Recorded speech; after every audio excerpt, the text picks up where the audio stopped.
Hi, boys and girls. Mrs. Pantolin here. Today I'm going to read the story called The Secret Shortcut by Mark Teague. On Monday, Wendell and Floyd were late for school.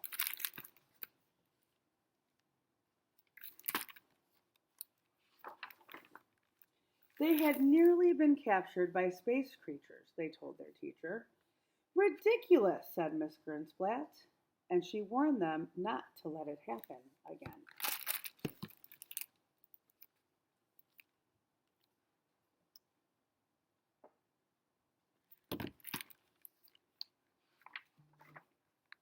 But Tuesday was no better.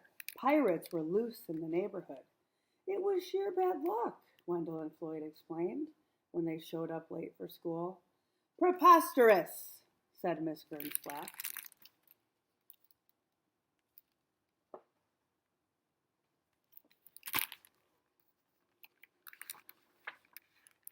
And on Wednesday, even though Wendell and Floyd left early, a plague of frogs made them late once again.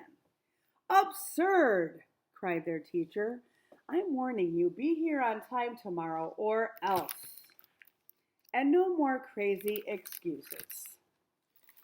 Get all those frogs.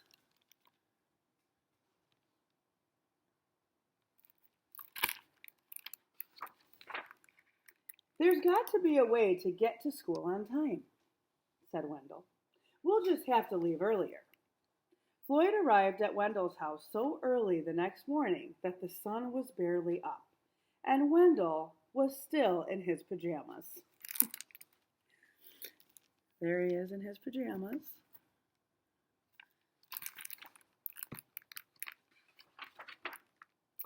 I've got an idea, said Wendell as he quickly got dressed.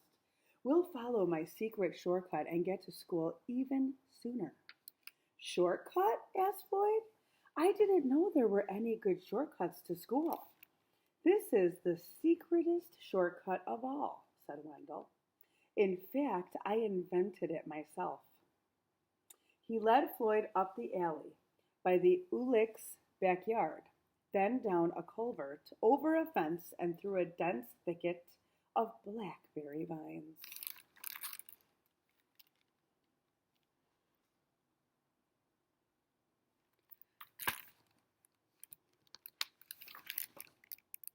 Then they scrambled over some boulders, down a steep bank, and across a narrow stream.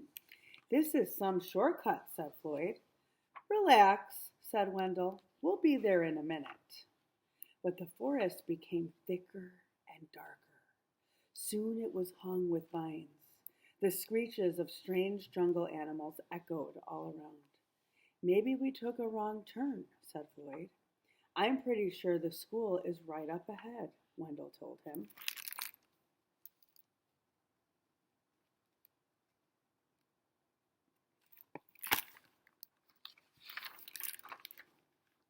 But the jungle only grew wilder. And when the boys finally came to a trail, it didn't lead straight to the school as they had hoped.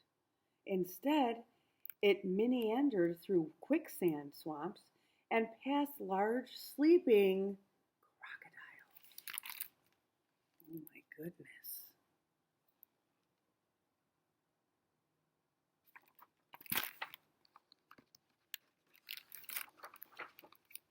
And across a deep, rocky gorge.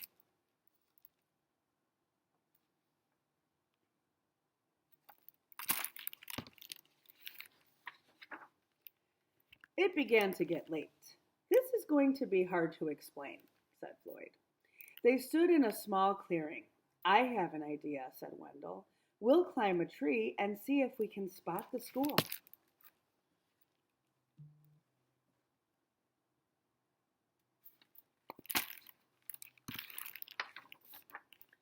They chose the biggest, tallest tree they could find and climbed all the way to the top. Do you see the school? Asked Wendell. I don't even see the town, said Floyd. They watched some monkeys playing in the treetops. I have another idea, said Wendell. What is it? Asked Floyd. He was getting tired of Wendell's ideas.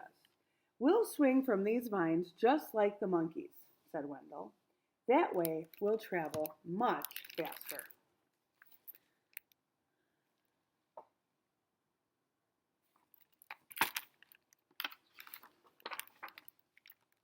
Soon they were swinging from vine to vine. This isn't bad, shouted Floyd. I'll bet we're making good time. I knew this shortcut would work out, Wendell crowed. But at that moment, they ran out of vines.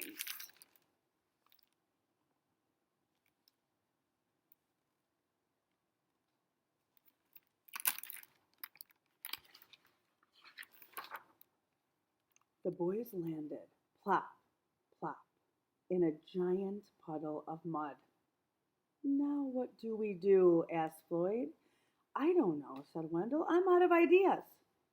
They sat in the puddle and thought about all the trouble they were going to be in. Miss Gernsplat will never believe this story, said Wendell. It is sort of crazy, said Floyd. Just then, from far away, they heard a school bell ring.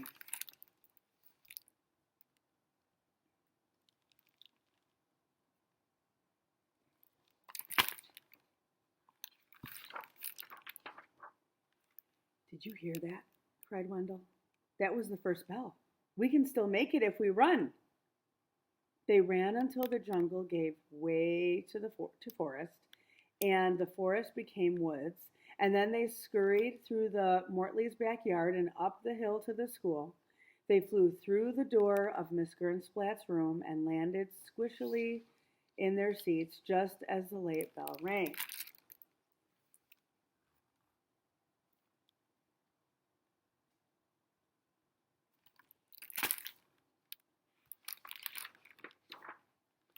Well, you made it, said their teacher, and just in time.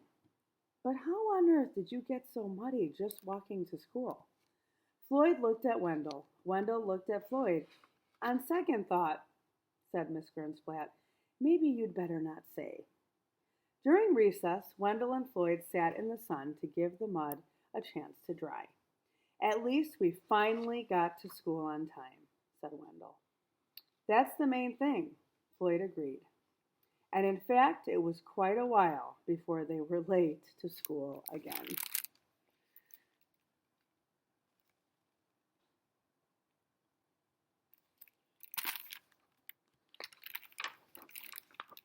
Even so, they never did find a really good shortcut.